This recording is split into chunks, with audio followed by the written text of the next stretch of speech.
Hello movie lovers, welcome back to Ray's Real Review. Today we're going to be talking about Ocean's 11, the 2001 remake of the 1960s film starring George Clooney, Matt Damon, Brad Pitt, Andy Garcia, Julia Roberts, Bernie Mac. There's a lot of people in this movie. If you're a fan of the original 1960s version of this movie, then you're going to find this very interesting because the story is radically different than that version. And I don't just mean different because they spell the word 11 rather than using the number 11. I mean different because by the end of this movie, you're going to have an entirely different feeling than the 1960s version gives you. The main two characters in this story are played by George Clooney and Brad Pitt. George Clooney, of course, plays Daniel Ocean, Ocean's 11, and Brad Pitt plays his buddy Rusty, one of the 11. Everybody else, of course, making the other 10. All of the actors in this movie did a tremendous job. The relationships between all of them, the dialogue, the conversation, the way they read each other and feed off of each other's cues is really well done. The only character that irritated me when I first watched the movie back in 2001 was Matt Damon's character. He seemed insecure and annoying, and looking back at it now, I can see that that's actually the character that Matt Damon was trying to bring across. So kudos, Matt Damon, you managed to annoy me. This movie is actually really well done, not just for the actors and the performances, but of course the storyline itself. The storyline is more than just a heist storyline which you would normally run across.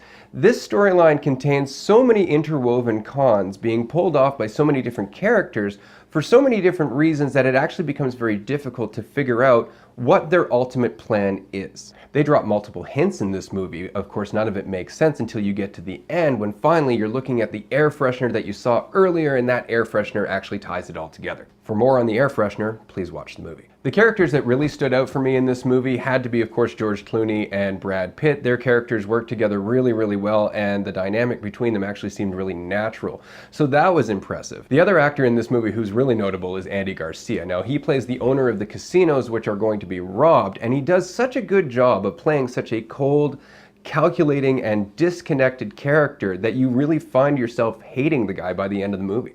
Okay, so hate's a bit of a strong word there, but I will say that by the end of this movie, you are not going to be sad that Andy Garcia's character is in fact losing all his money. If I had to choose a negative in this movie, I would say that it's the English accent that's used by Don Cheadles. It's not that it was a necessary device. Yeah, it adds a bit of humor to his character, but really looking back at it, I think that they could have either gotten rid of the English accent altogether, or possibly just used somebody who's actually English. But even with the terrible English accent, the movie's actually quite good. It's enjoyable as a heist movie because even though it's very complicated, it's made in such a way that you will follow along as the movie goes through. You may not see ultimately where it's going or how they're going to pull off this heist, but that's what makes it even more of a payout at the end, is when you realize that the whole time you haven't lost interest and they've still managed to make you wonder what's going to happen next. So as heist movies go, I would definitely recommend this one. It's a good one. In fact, it's funny that even 17 years after first watching this movie, wow, 17 years, this movie is still just as entertaining as it originally was when I saw it in 2001. And that fact in itself is enough to make me want to recommend this movie. As I mentioned, this is the first of a trilogy. Oceans 12 and 13 followed it, and I will be doing reviews on those movies in the next few days and of course posting to my YouTube channel. If you have any comments or questions, leave them below, and if you'd like to support my future reviews, of course visit my Patreon page. Otherwise, just like, comment, share, or subscribe, and I will see you again soon. Thanks so much. Take care.